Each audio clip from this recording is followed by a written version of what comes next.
Yes. Agranulocytes.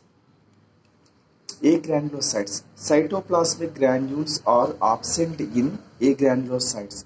Cytoplasmic granules are absent in agranulocytes. Nucleus of these granulocyte cells is not divided into lobes.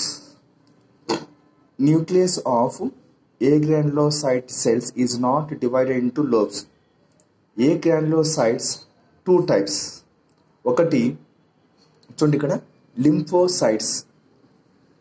నేను ఎగ్జామ్లో చాలాసార్లు confuse అయినాను. Lymphocytes వేరు, leukocytes వేరు. ఏది ల్యూకోసైట్స్ వేరు, లింఫోసైట్స్ చూద్దాం. Lymphocytes they constitute about 30% of the total leukocytes. They constitute about 30% of the total leukocytes.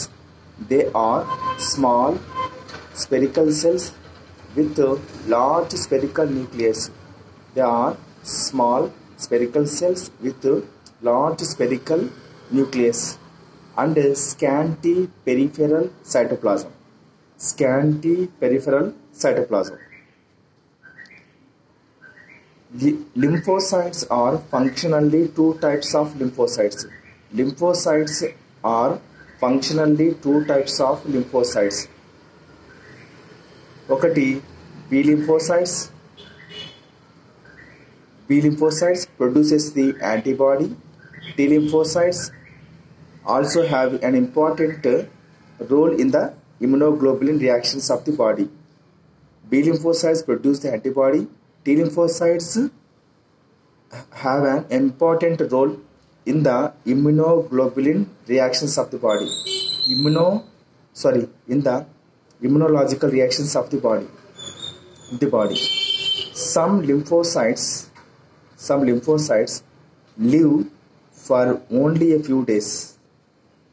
Some lymphocytes live for only for few days, while others survive many years. Very very important point ఇది. Lymphocytes కొన్ని రోజులు బతికితే కొన్ని సంవత్సరాలు బతుకుతాయని చెప్తున్నాడు. Monocytes చూద్దాం. Monocytes చూడండి, దీంట్లో మనకు ఏగ్రానులోసైట్స్లో టూ టైప్స్. లింఫోసైట్స్ అయిపోయినాయి, ఇది మోనోసైట్స్ అంటే రెండో రకం, ఇది అయిపోయినట్టే. మోనోసైట్స్లో constitute about 5.3% of the leukocytes. Monocytes constitute about 5.3% of the leukocytes. The nucleus is kidney shaped. Kidney shape అంటే ఏంది? రెనిఫామ్. ఏంది? రెనిఫామ్. గుర్తుపెట్టుకోండి, reniform. Monocytes constitute about 5.3% of the leukocytes. Leukocytes వేరు, లింఫోసైట్స్ వేరు. Very very important. ఓకే, దీని లోపల ఇవి ఉంటాయి నాకు తెలిసి. The nucleus is kidney shaped reniform. Monocytes are the largest motile phagocyte. చూడండి, largest motile phagocytes. Monocytes are the largest motile phagocytes. Monocytes engulf bacteria and cellular debris. Monocytes engulf bacteria and cellular debris waste. Monocytes differentiate into macrophages. ఎప్పుడు? when they enter the connective tissue. గుర్తుపెట్టుకోండి, monocytes అనేటివి ఎప్పుడైతే connective టిష్యూలోకి enter అయినప్పుడు ఈ monocytes మ్యాక్రోఫేజ్గా మారిపోతాయంట. Monocytes అనేటివి కనెక్టివ్ టిష్యూలోకి వెళ్ళినప్పుడు, ఎంటర్ అయినప్పుడు మోనోసైట్స్ అనేటివి మ్యాక్రోఫేజ్గా మారిపోతాయి. గుర్తుపెట్టుకోండి. బ్లడ్ ప్లేట్లెట్స్ దీన్నే థ్రాంబోసైట్స్ అంటారు. Blood platelets thrombocytes. Blood platelets thrombocytes. Colourless non nucleate blood platelets thrombocytes ఎలా ఉంటాయి? Colourless non nucleated round or oval biconvex discs. Colourless non nucleate round or oval biconvex disc. Number of platelets per cubic mm of blood is about 2,50,000 to 4,50,000 ఉంటాయి అన్నమాట. చూడండి, number of blood platelets per cubic mm of blood ఎంత ఉంటాయంటే 2,50,000 నుంచి 4,50,000 వరకు ఉంటాయి. Blood platelets are formed from gained megakaryocytes. Blood platelets thrombocytes are formed from gained megakaryocyte produced in the red bone marrow by fragmentation. చూడండి, మీరు బాగా గుర్తుపెట్టుకోవాలి. ఇది బ్లడ్ ప్లేట్లెట్స్ అనేటివి ఏర్పడతాయి ఎక్కడి నుంచి? ఫ్రమ్ గెయిన్ టు మెగా కార్యోసైట్ నుంచి ఏర్పడతాయి.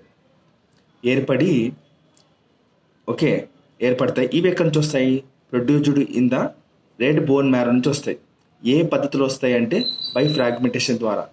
ఫ్రాగ్మెంటేషన్ అనే పద్ధతి ద్వారా రెడ్ బోన్ మ్యారో నుంచి గెయిన్ టు మెగా కార్యోసైట్స్ ఉత్పత్తి అవుతే వీటి నుంచి బ్లడ్ ప్లేట్లెట్స్ లేదా థ్రాంబోసైట్స్ ఏర్పడతాయని చెప్తున్నాడు.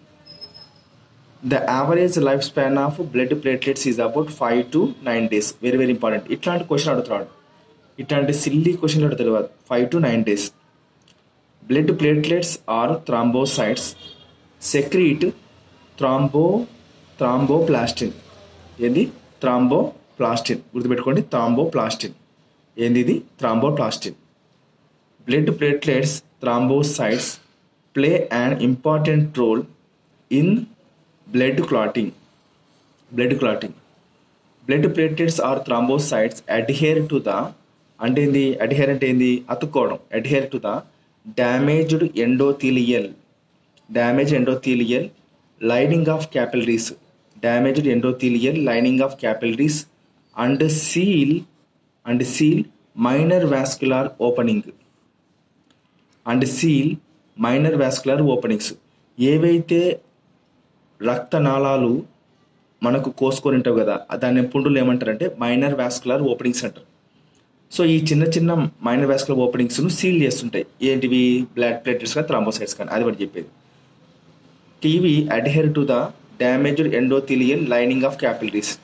అంటే ఎక్కడైతే మనకు రక్తనాళం పొక్కబడుతుందో, మనకు మేక కూర్చున్న బ్లేడ్ కోసుకున్న అడవికి డ్యామేజ్డ్ ఎండోథీలియంకి డ్యామేజ్డ్ ఎండోథీలియల్ లైనింగ్ ఆఫ్ క్యాపిలరీస్కి ఇవి వెళ్ళి ఆడ అత్తుకుంటాయి అనమాట. అందుకే ఇవి ఏమంటారు? సీల్ ద మైనర్ వాస్కులర్ ఓపెనింగ్స్ని సీల్ చేస్తాయి ఇవి అంటున్నాడు. లింఫ్. ఇది లింఫ్. చూడండి, ఇక్కడ మనకు ఏ గ్రాన్యులోసైట్స్లో 2 రకాలంటే చెప్పేసినాం, ఆల్రెడీ అయిపోయింది. ఇక్కడ బ్లడ్ ప్లేట్లెట్స్ చెప్పేసినాం, అయిపోయింది.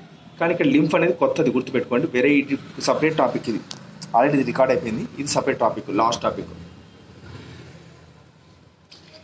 లింఫ్ అనేది సపరేట్ టాపిక్, ఇది సపరేట్ అనమాట. Lymph is a colourless fluid. Lymph lakhs RBC, platelets and large plasma proteins. Lymph is a colorless fluid. Lymph lacks RBC, platelets and large plasma proteins.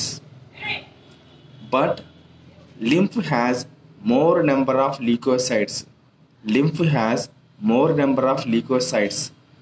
Lymph is chiefly composed of plasma and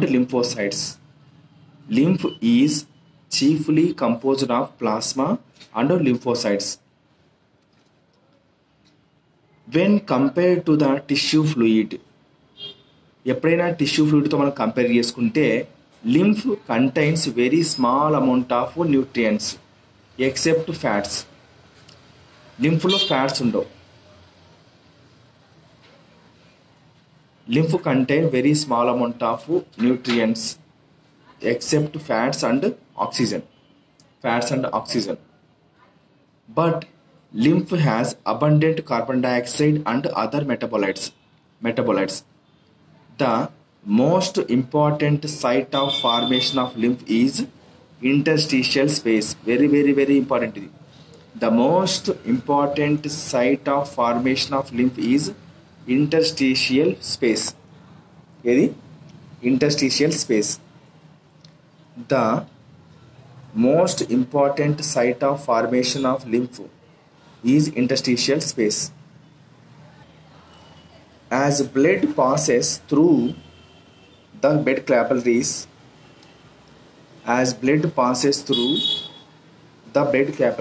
some portion of blood that include water, solutes and proteins of low molecular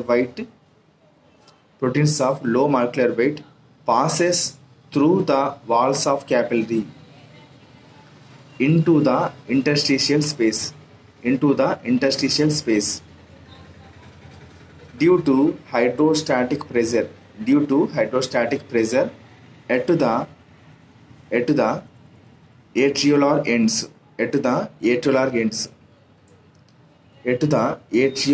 ends. This interstitial fluid forms the interstitial fluid.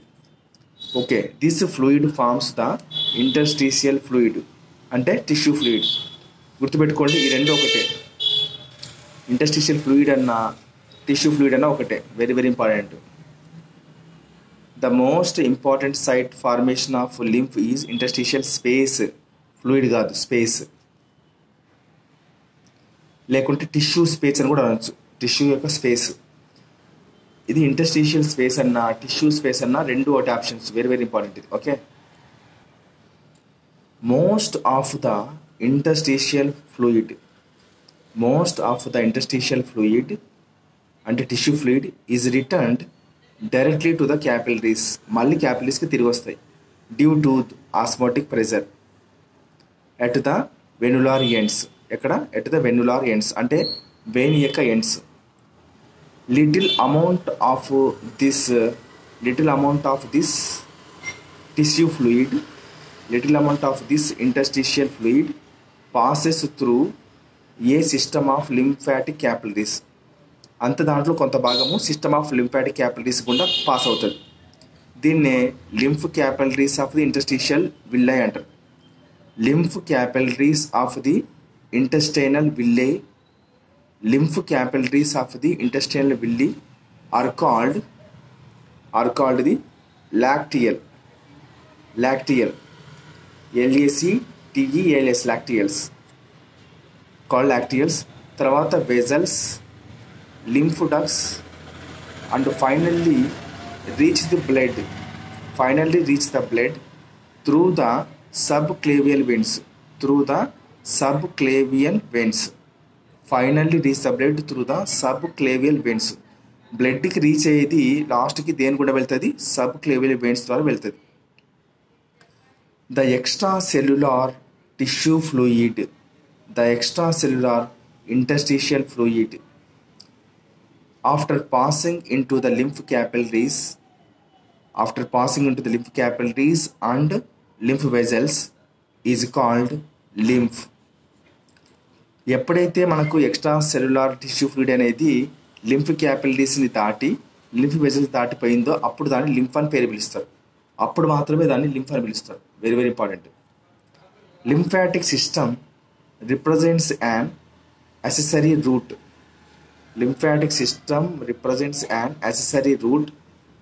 ఈ route ద్వారానే by which interstitial fluid flows from tissue space to blood. Lymphatic system represents an accessory route.